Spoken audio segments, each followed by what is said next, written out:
42 ridings in BC. By my count, you have candidates nominated in 41 of them. Is that correct? I think you're right. Yeah, our goal is to have candidates in every riding in a couple of days from now in BC and all across the country also. But not only candidates, but also we have riding associations, organizations in every riding, and that's important. Different than the Green and the NDP, they can nominate a candidate, but there's no organization on the ground. So if you go on the Election Canada website, you'll see that we have 338 ridings association. So do you figure you have about 90% of your candidates nominated right now? Roughly? No, about 80%. That's the number that the head office gave me this morning. But we'll be there. We'll be there. We still have until the 30th of September. And a lot of our candidates are having their appointment and meeting with their returner officer, Election Canada returner officer there. So I know that a lot of them are having meeting actually this afternoon and tomorrow. Now, your party says that it's polling at about 5 to 6% in some BC ridings. Are there some that you're targeting in particular that you think you can? I mean, you need to be realistic, yeah. right? I mean, you can't. Yeah, I like the question. It's very difficult for us. We're a new political party, and we don't do any polling. What I'm saying, and I'm saying that personally, around 5 and 6%. Why? Because every poll that you can see, they don't ask the first question when they are asking a question, and after that they are saying, do you think they're going to vote for the Liberals or Conservative? They are naming the other parties, but they don't name our party. It's under orders party. So the first question, they don't name us, and so that's a little bit unfair. But if you had the people who are supporting us and people who said that they're going to vote for another party, it's about 5 and 6%, and I think that's a real score. So and the question about targeting a riding, I'll give you an example. We had the best score in February with Laura-Lynn Thompson in Burnaby South. That is an NDP riding. And we had only 5% of the vote at the by-election in February in a Conservative riding. So we don't know. We can win seat. We can win NDP riding. We can win some Conservative riding or Liberal riding, because people who are supporting us, maybe 45% of them are former Conservative. But a lot of them, people who voted for Jean Chrétien and Paul Martin for a balanced budget and lower taxes, and Justin Trudeau for a balanced budget, some of them are coming to us. Some NDP are coming to us. I have all in Newfoundland are people there that are working with us, former NDP. They want to support us because we're the only party who will abolish supply management and also no more subsidies to big business and ending corporate welfare. So targeting ridings, it's difficult, and that's why what we did when Mr. Johnston asked us to give him some polling for participating in the debate, our answer was, this is 5 or 6 riding when we have candidates that are well known in their riding and that may help because they have a reputation in their riding, like Renata Ford and like also in Alberta Stephen Fletcher.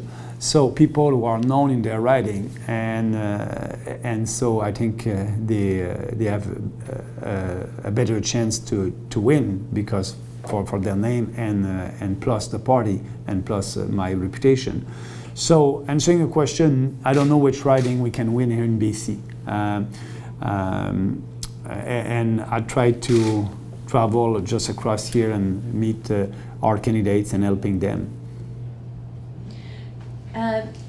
Laura-Lynn was well known in her riding. Mm-hmm. The NDP and the Green didn't run candidates Yeah. for that particular by-election. Yeah. Out of respect for the leader of the NDP. Yeah. Of the NDP. Yeah. So is that really a fair assessment? She polled at 10.6% at the ballot box, but I'm not sure that's a fair assessment. I'm not sure you're going to see that kind of margin of victory again. Yeah, but don't forget, that was only 3 months after the creation of the party.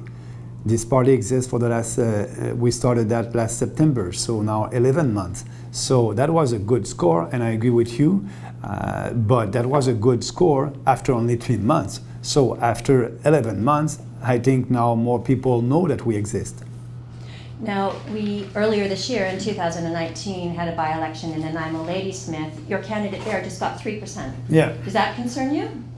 No, no. The biggest challenge that we have, it is not about our policies. It is the fact that maybe 0.5% of the population don't know that we exist.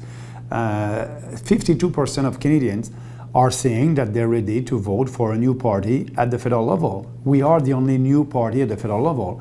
So our challenge, and I did door-to-door here in BC, and I can tell you maybe half of the door, they didn't know that we exist. So that's why it's so important for us to participate in these national debates. And our participation, people will be able to look at our policy and understand that, yes, we are the only new political party in Canada that is doing politics differently. Okay. So our challenge is to be known. Our challenge is not on policies. So it's perfect. So give your best pitch to people in British Columbia about why a vote for your party is not a wasted vote. Why? What is it about your platform that speaks specifically to British Columbia? What can you do for this province? Well, first of all, I think the economy and immigration, that's two important policies that we are speaking on, and other political parties won't speak about immigration. And I think it is important to have a discussion about immigration, and we need to have more economic immigrants. I agree with that. But this year we'll receive 320,000 newcomers this year, but only 26% of them will be economic immigrants. Yes, we want fewer immigrants. We're the only political party that are looking for fewer immigrants, but at the same time we want more economic immigrants, so a bigger ratio. Instead of 26%, our ratio will be 50%. So what I'm saying to people who are concerned for the future of this country, we have a solution for that. We want to have that discussion on immigration. And people are proud. We want to have the discussion because we love this country. We like this country. This country has been built by immigrants, by Francophone, Anglophone, First Nation, immigrants from all over the world. And they came under rules. They came under a point system. And they came, and they had an interview, a face-to-face interview when they came. It's not the case anymore. So let's have a discussion about immigration. And when you have 49% of the population that agree with us and said that they want fewer immigrants, and only 6% of them are saying that they want more immigrants. So we're not radical when we're saying that. We're just engaging the debate. And if you believe in this country, you want to be sure that also we'll have a balanced budget. And we're the only party to speak about that. Before we get to the budget, I don't want to leave the topic of immigration. I'm curious about how you square your position on immigration in a very multicultural city like Vancouver, where you had supporters put up billboards, and within days there were people opposed to those billboards and asked that they came down. And the billboard said, I believe, something like no to mass immigration. Yeah. That doesn't appear to be a message that people in Vancouver want to hear. No, I think people in Vancouver, like in other big cities in this country, we understand that Canada is a diverse country. And we have people that are in Vancouver and other big cities, and small one also from diverse ethnicity and also coming from other countries. But diversity is good. We're not against diversity. We're against more and more and more diversity. Like Justin Trudeau, when he said diversity is our strength, we don't believe in that. What unites us, it is our strength, and we must focus on that. So when I did my announcement on the immigration policy, I was in Mississauga, in Ontario. And if you look at the videos and if you look at the crowd, we had people from different faiths. We have people, Muslim people, Jewish people, Christian people, Sikh people, people from different faiths that were there, and also that are candidates for our party, and also people from different origin, from China, from India, from Africa. That was a diverse crowd. and perfect, but these people, they came here under certain rules, and they want that to be like that. Now it's a kind of a open borders. Everybody can come. We don't have a face-to-face interview with each one of them. We don't ask them question about their values. We want to be sure that a person will come here. First of all, they will share our Canadian values, and we have a discussion about that. Equality between men and women, equality before the law, the separation with state and religion. That's all Canadian values. So what I'm telling you is, here in Vancouver, yes, that's diverse, and that's great. But you had protests this morning in Surrey. Yeah. I understand there are protesters coming tonight to Yeah. your rally Yeah. in Vancouver. It's okay. There are people who believe that your policies on immigration are What? Say the are word. racist, right? You hear that. You But hear because they don't white- want, that because they even don't want, raised white supremacists, yeah, that- but that's not true. Because they don't want to have the discussion. Our opponent don't want to have this discussion, and they are speaking like that. But that's the free speech in this country. We must, free speech is not only telling you what you want to hear. When you're free to express your opinion, you must be free. I'm telling you something that maybe you don't like. Maybe you want to have more immigrants, and I want to have fewer immigrants. But that's not Canadians what they're doing. They don't want to have that discussion, and I don't have any problem with them protesting. But what I'm telling them, let's have a discussion about that. So they use these white supremacist and racist card because they don't want to discuss. Just have a discussion. For me, everybody who knows Maxime Bernier and my what I did the last 13 years in politics, I don't have to justify myself that I'm not a racist, and I won't play that game. I want to speak about our policies, and these people doesn't want to have that discussion. They are intolerant. I'm not. And starting by Jagmeet Singh, I'm looking forward to have a debate with him about immigration. If you're saying that our policy is racist, you're saying that 49% of Canadians are racist, because 49% of Canadians want fewer immigrants. I want to squeeze in some questions about the climate before Yeah. we run out of time with you today.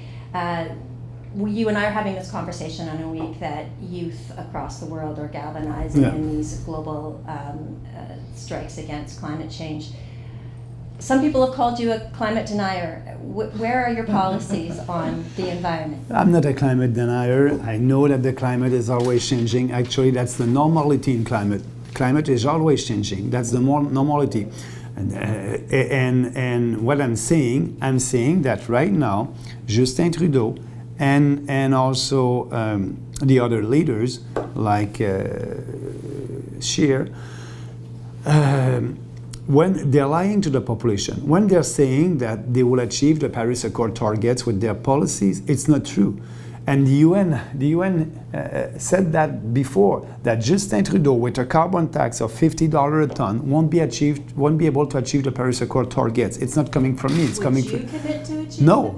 And why not? Okay, so they want, when they're saying to the Canadian population that they will achieve the targets, they're lying, they're hypocrites. Same thing for Andrew Scheer. He said, I want to impose a carbon tax, but I will impose more regulation on businesses, and I will impose also a tax on the big business. So they're lying to the population. They won't be able to do that. I'm not lying to the population. I'm saying I won't sign the Paris Accord. The environment is a shared jurisdiction with provinces, and if they want to fight climate change, they can do that. Like my own province in Quebec, they have a cap and trade system, and so the carbon tax in Quebec won't apply because they have a cap and trade system. So I'm saying to Canadians, there's no climate emergency in this country. Do you see the emergency? There's no emergency in this country. We must have a discussion. But these people are saying we must panic. Like Greta said in New York, we must panic. I want you to feel my fears. That's not responsible. She's asking our students not to go to school to protest. It's not responsible. And a lot of kids right now, a lot of kids, Yes, that's happening, yes. A lot of kids are anxious because they don't know their future. They think that will be the end of the world in 10 years. It is not responsible. There's no panic. And they're saying that we must panic, we must not debate, because they don't want to debate. And we cannot base a public policy on fears and panic and sentiment. You must base a public policy on reason and facts. And there's a lot of scientists that are saying the main reason for the climate change, it is not human activity in this planet. It is not the main reason. It can be one reason, but not the main one. That's our position. And I know that the climate is changing. I know what's happening right now. I know that, yes, the level of oceans are rising, but that's not the end of the world. We must not change our way of life for that. And so that's what I'm saying. And I'm honest with Canadians about climate change, and I'm saying there's no panic over there. So that's why there's no crisis. There's no crisis for sure. Where is the crisis? Tell me. Well, I'm not running for office. No. The ocean are rising, and that's not new. That's happening. Look at Al Gore. You can YouTube it. I know. I don't want to talk about it. No. But I want Canadians to. I want Canadians to look at Al Gore, what he did, the documentary. And he was saying in 2000, if we do anything, that would be the end of the world. And now, every 10 years, they're saying that. So that's not responsible, and I don't play that game. I don't want to. I don't want to talk about Al Gore because I think there's enough experts right here in Canada who would argue that we're in a climate emergency. But we've dealt with that topic, and I'd like to move on to pipelines. You're pro-pipeline. Yes. And use the Constitution to be sure to build pipelines after consultation with provinces and First Nation. And it's so important for the prosperity and the security of this prosperity and the unity of this country. When you have 25% of Albertans that are saying that are looking at separation because of equalization and pipeline, you must do something. We can build a pipeline in this country in 2019 with the new technology that will be safe for the environment, but most importantly, safe for the population. And yes, I'm for pipeline, and we'll do everything to build a pipeline, and we'll be ready to use the Constitution, the Section 9210, to be able to approve, because when you use the Constitution, the Section 9210, the federal government will have the full authority, the full responsibility to approve pipelines all across this country. And we use that clause in the Constitution more than 300 times since Confederation to build national infrastructure. So yes, I have a very different position than all the other leaders, and I'm telling Canadians it's time to build pipeline by the private sector in this country. Was Justin Trudeau right to buy Trans Mountain? No. He did that because all of his regulation and his policy. So there's no more private sector, no more private corporation that wanted to build pipeline under this condition. We need to abolish and repeal Bill C-48, repeal Bill C-69, streamline the process, and it's because of these two bills and the process that the private sector doesn't want to build any pipeline in this country. So it's because of his policy. But for us, we'll have the right policies, and I can tell you that the private sector will be able to build pipelines in this country. Two last quick questions, because I'm getting a signal from your handlers that we're running out of time. Very briefly, your most successful candidate to date has been Laura Lynn Thompson. She is very much an anti-SOGI believer. That's her personal.